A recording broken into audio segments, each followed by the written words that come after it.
A look into your background before Badwater and what you were doing leading up to it. No, of course. So I think I've got this affiliation with Badwater and Death Valley in particular. The area is just absolutely beautiful, awe-inspiring. It's dangerously hot, but I think that's part of the appeal.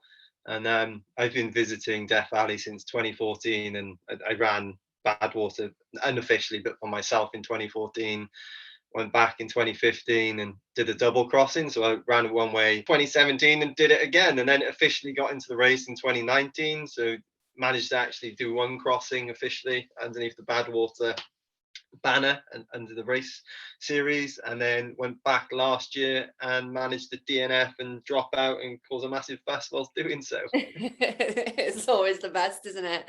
For those not in the know, can you just give us kind of a really brief outline of what the Badwater is, and why it has such a brutal reputation? I think you've already touched on it with the heats, but why is it considered one of the most difficult ultras? Yeah, it's classed as like, well, people say it's the world's toughest foot race. I can adhere to that. It's bloody difficult. But it is. I think the race director sums it up pretty well. When you're at the start line, he sort of tells you not to think about the 135 miles of scorching highway that lay ahead. Um, he fails to mention that it goes up and over three mountains. The temperatures, obviously, it's got. I think Death Valley is the hottest place on earth where it's been officially recorded, and you run right through it. It's a place called Furnace Creek, and if that doesn't scare the hell out of you, I don't know what would really. And that the tarmac gets so hot over there, it's just it's ridiculous. It just radiates off the floor, and you can just feel it. And like your first couple of miles are just you find it hard to breathe in a way. It's a difficult race, but also very fulfilling, and it's beautiful. And every year, 100 lucky souls, unlucky souls, depending on how you want to look at it, get selected to go and run the race. You apply. There's a whole application process. You do put a lot of work in to actually making it to the start line, and I sort of agree with that to a point whereby I think you have to be pretty qualified to actually go and run in those heats, in that heat even, and not put yourself in a dangerous situation, which yeah, it's quite rich coming from me as I DNF last year, isn't it? So I think it's right. And I do think, we should think about how organizers have to do that, with like the UTMB and stuff. They put these precautions in place to make sure that the people they're putting out there aren't going to end up unwell or aren't going to end up, seriously doing damage to themselves if they end up in these like really severe situations. mhm, completely, I agree with you. I think it's a safety measure, and I think there's stories come out before of like people applying for it who have been really underqualified. I think one year a sumo wrestler from Japan had applied, and he had no running experience apart. The only experience he really had in sport was sumo wrestling. So I think that's one that sticks in the memory of the race director. You hear it all the time though, don't you, of people just rocking up to marathons, having never even ran 5K, and you're like, "Oh, okay." It's It's crazy. bonkers, absolutely bonkers. I have to put the effort in to be able to run, whereas you have some natural people who can just rock up. And I've got a number of friends who can just bust out 30 miles without any training. I'm just like, I'm so jealous of them because every mile for me is a struggle.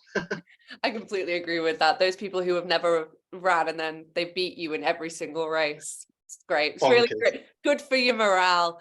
Oh Um, yeah, it gets sky high. can you tell me about your experience with Badwater and then eventually why you decided to DNF? Yeah, so last year, Yeah. yeah, so last year, I had of things go wrong for me really. Um, Starting off before the race, actually back in February last year, I was diagnosed with severe osteoarthritis in both my hips. So technically, I am disabled. So I have bone on bone for my right and my left hip. So actually, running for me is it helps, but it has to be like a fine balance in a way. It's a chronic pain, but it's something I've learned to deal with. I've obviously been suffering with it for years, but didn't know until last February. And once you find out, the only thing you think about is your hips, weirdly. And the training for Badwater in particular, my entry into the race came in 2020, and then COVID hit, and then 2021 we weren't allowed to travel over because of all the travel restrictions. So it was a rollover. So I knew it was coming. I'd been preparing for this for like 3 years, And when I got that news about osteoarthritis in both my hips, it's sort of you have to readapt the way you look at training. Like every mile becomes important. I guess you don't want to do any junk miles, and you don't want to make your hips any worse than they actually are. So starting off, I was fighting an uphill struggle really to get to the start line in peak condition. And February came, March, April, May, June, and July soon rocked around, and I was prepared. I had my crew with me. We headed over to Death Valley, and it was just one of those experiences where I think like 10 miles into the event, bear in mind I'd been having to train myself to run at a different gait to try and protect my hips a bit, and I'd done some dummy runs to a certain distance, like an 80-mile run and stuff like that, to try and see how the body held up. And 10 miles into the event, I managed to pull muscle in the back of my leg. So then that cocked up my stride. So then my stride was out from the start. So then, because my stride had gone back to my lazy stride of when I was bashing around my hips, the hips started to hurt a bit. And then when your hips start to hurt a bit, you try overcompensating a little bit, and you start getting into a funk, and you start doing what you shouldn't really be doing. And I ended up creating blisters on my feet. So you can imagine things started to go wrong from mile 10 onwards. And then around mile 30 or 25 to 30, something like that, I found really nauseous. And I mean, like, I was sitting down with the crew, and at the side of the road, you're allowed a crew vehicle with you as you're going along on the, well, you have to have one because it's a safety line, as I'll attest to later on in the story. But ended up puking my guts up around mile 30. It wasn't like it was just a little, it was constant. It was just coming out of me. And I don't know if you've ever had it, but when your body goes through that shock, like I've already just ran like 30 miles, so then my legs started cramping. So then I'm just like there, almost stuck in no man's land, not knowing really what to do. I can't get out of the chair to be sick. I don't want to get up. I don't want to move. And there's just sick going everywhere. It's quite disgusting, really. And then the crew managed to just roll me over on the side, and I'm sort of like a stranded turtle with his shell, with his legs up in the air and everything. Anyway, they managed to coax me back up, and they got me moving again. And within like a mile of having that happen, I just started cramping again. And I mean, I was just cramping with every step, and I was managing. Like my mentality was still, I just wanted to keep on going, but the cramping was just relentless, and that must have carried on till a place called Stovepipe Wells, which is about 42 miles in. And I just remember leaving the town with my crew, because at that point you're allowed to have somebody run with you, and you can have a buddy runner, which is pretty cool. And I needed it. It was just, I needed that moral support as we were going along. And we left the town, and your crew vehicle's back in the town, trying to get ice, trying to get food, drink, because you don't have many opportunities to resupply on the route. And I remember just going to Rusty, the guy that was with me. I just said, I need to see them now. I'm not feeling too good again. We need to just they need to get here instantaneously. And we could see them, he could see them coming up the road. It's a long stretch of road outside of Stovepipe Well. So he could identify the vehicle quite easily. And what they can do was identify us. So they drove straight past us, not knowing that we really needed help. At which point, I think my body just went into shock again. And I just started really, like, the cramps just went straight from my calves up through the whole body. It ended up putting me on the deck, and I was just laying on the floor, sort of, not really be able to move without causing much cramp. And I remember another running sort of going past and just started, going, "Are you okay?" And like Rusty's like, "Yeah, he's okay, but we sort of need support right now." But luckily the crew had panicked, and they turned around and they came back and they got me.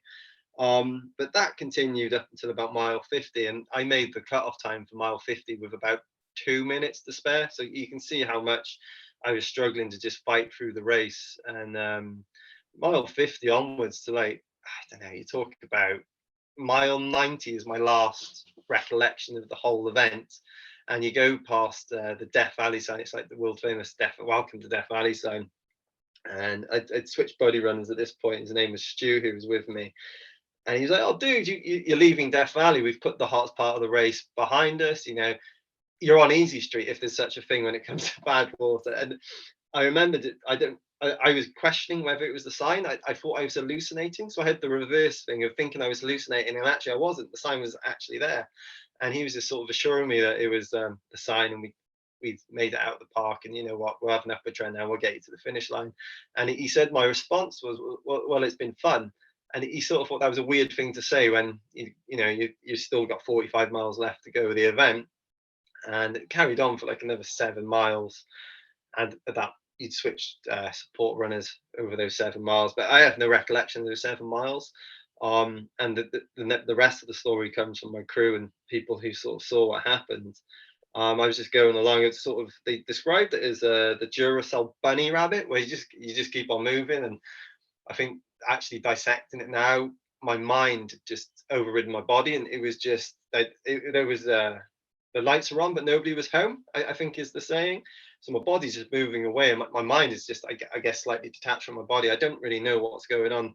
I wasn't really spotting the warning signs. We've had the cramps earlier on, the sick, the excruciating cramps, the pulled muscles, the higher than usual heart rate and stuff like that. Because running in heat, heart rate is something I monitor all the time, and I guess that was above where it needed to be. And all these things added together. And at mile 97, the chap that was with me, Chris, who was crewing me, just looked at me and he's like, "Oh God."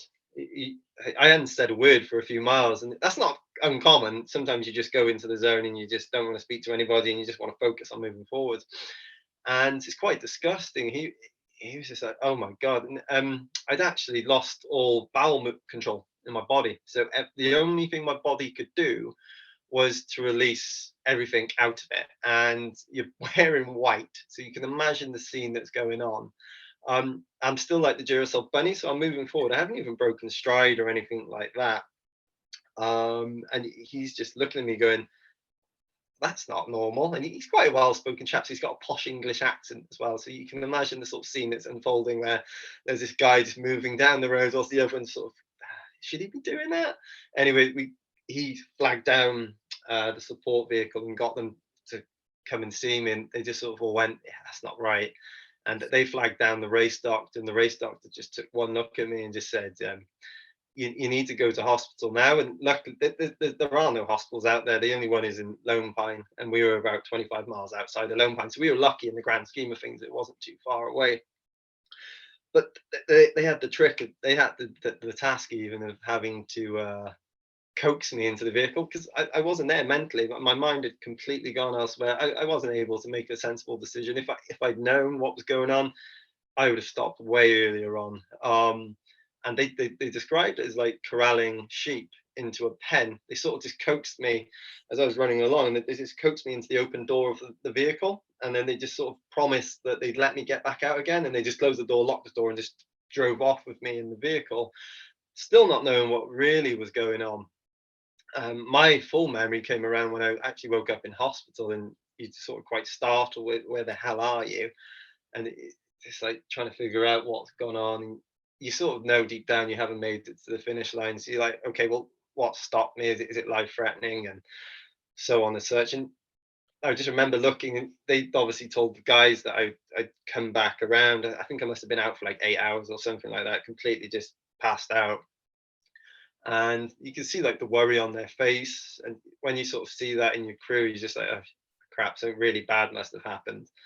And just from getting the stories back from them, they were quite quick to explain what had happened. And I guess they were having to retell the story to the doctors, so the doctors could get a better understanding of how to treat me. And they sort of said to me, they broke it to me, not so gently, I guess. Well, actually, Rusty, who's like one of my best friends, who's also one of my crew, they made this agreement not to ring Keris, my wife, who's like my biggest support crew and everything, but she couldn't come over with me this year. But they said they'd ring her when they had a full idea of what had happened and what was going on. And I think Rusty didn't really think too much about that, and he was like, "Well, fuck it, she needs to know what's going on." So he rang her straight away and started the conversation off with like, "Keris, I don't know how to break this to you." To which her mind is going to go, "Oh my God, he died," or something like that, as soon as you lead off with that conversation. And anyway, explained to that I was in hospital and they'll treat me. And they anyway, back to now into the hospital. And Keris, they've got Keris on FaceTime or whatever you want to call it. And apparently I spent 30 seconds trying to figure out who she was, because I was still mentally, they thought I had swelling on the brain. I don't think I did eventually. What they brought it down to is a thing called rhabdomyolysis, or rhabdo, as people call it. And it's where like the lining of your kidney just sort of disintegrates and you start leaking all the bad crap back into your bloodstream. You start poisoning yourself, basically. Um, from the inside out, I don't know, you just start poisoning yourself and your body just sort of, you lose your mind.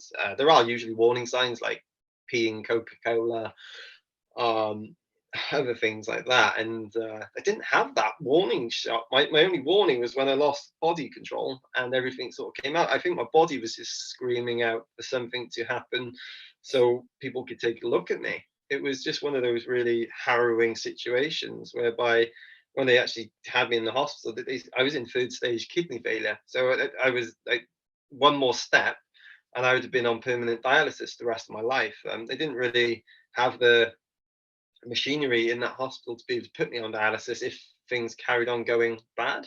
And I remember them trying to coax me onto, the only thing I can describe it as, two people walked in that looked like they were from Top Gun.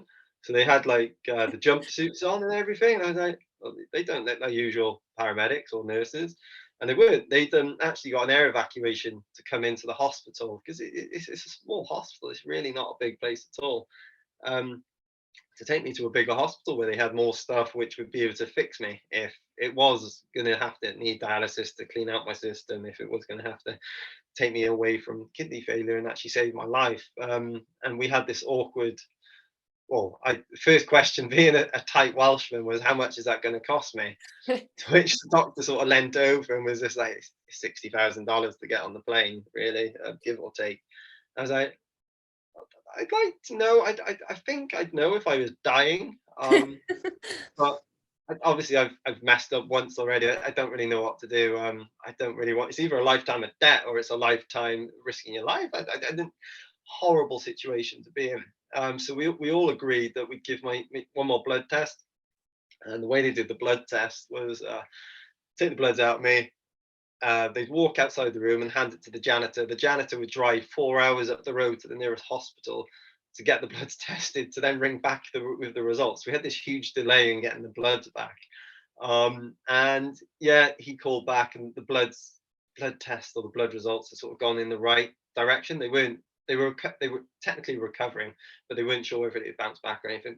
But we managed to persuade the nurses and doctors to do one more test after that, and so on and such. And I was just lucky that I managed to bring myself out of it. I guess an air of fortune in that I don't need permanent dialysis. I have no permanent damage of my kidneys. You tend to worry that there will be permanent damage to the functionality of it, but from all the tests I've done since I've been home, it sort of suggests I'm in the lucky 10% that managed to bounce back without needing any life altering treatment, or there's no permanent damage there.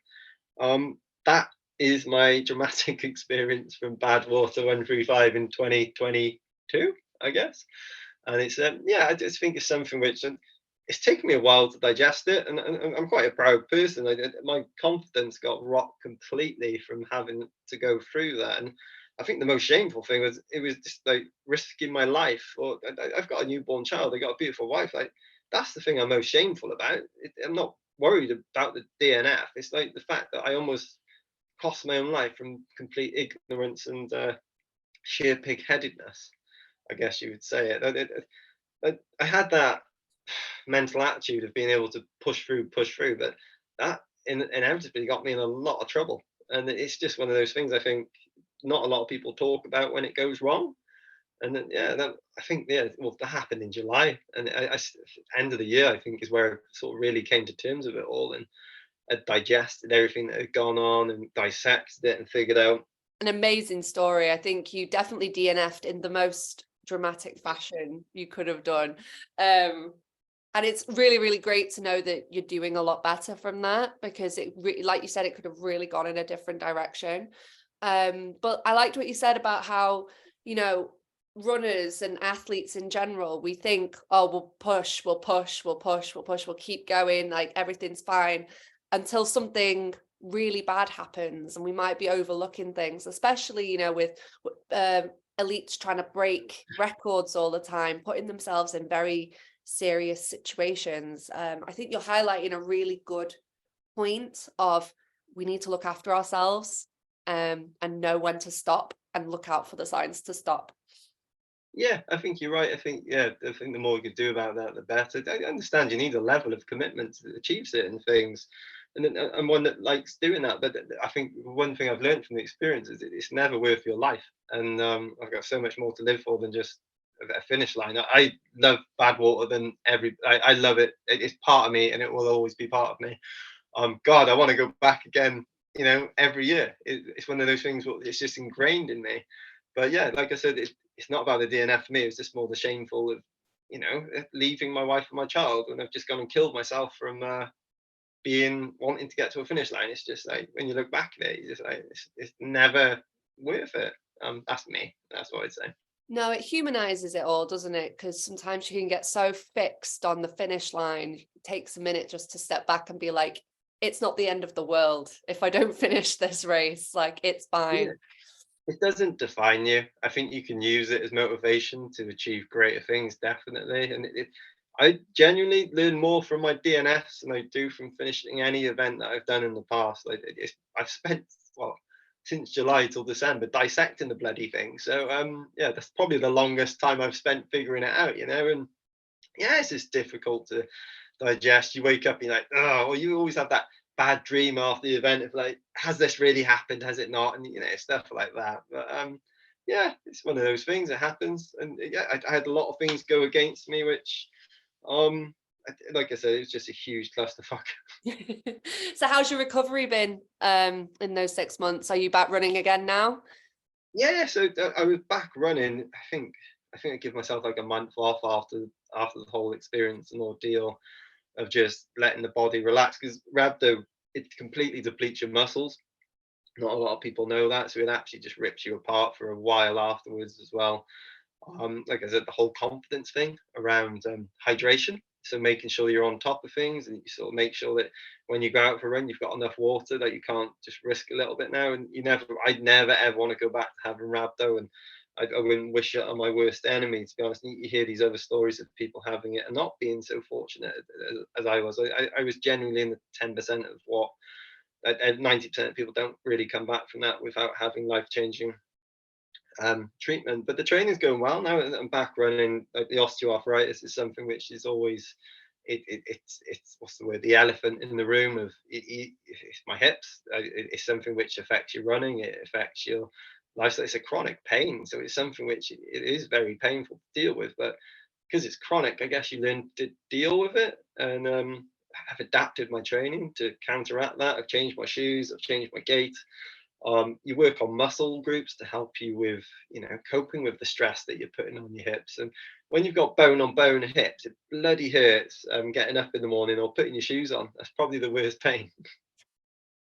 Yeah, I know quite a few people kind of live with chronic pain who I know, and they say you just kind of tend to live with the pain again. It's just like it becomes part of you. So It does. I think it just comes with a bit of a headache, or you have your coping mechanisms. You take a look at your diet, and like I said, now my training is revolved around quality miles rather than junk miles. It is something which, I don't know, you look back, and I've done a number of things like 1,000-mile runs, 2,000-mile runs, and fuck, I've really like battered my body over the years. And I think I was trying to like figure it out what happened. And like when you go into it, you speak to doctors and everything, it comes back to a birth defect. So it's something which would have happened eventually for me anyway.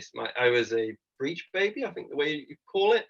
So my hip socket never really fitted in properly. It's like there's always a bit of a gap there, and eventually you just keep on wearing away at it. It's not sitting properly, and then you tear down the cartilage. And I used to go and run 20 miles, play 90 minutes of football, then run home. And I just thinking like, I wish I'd known more when I was younger. I wish I hadn't been so I guess thought I was bulletproof. I would have done other things rather than just abuse your body. And sometimes you do see that with other people, whereby I think they do use this sport to punish themselves sometimes. And I wish I'd known more when I was younger. I think it's a good message, especially for, people just starting out in ultras, really look after your body, because it's going to affect maybe you in the future. Completely, 100%.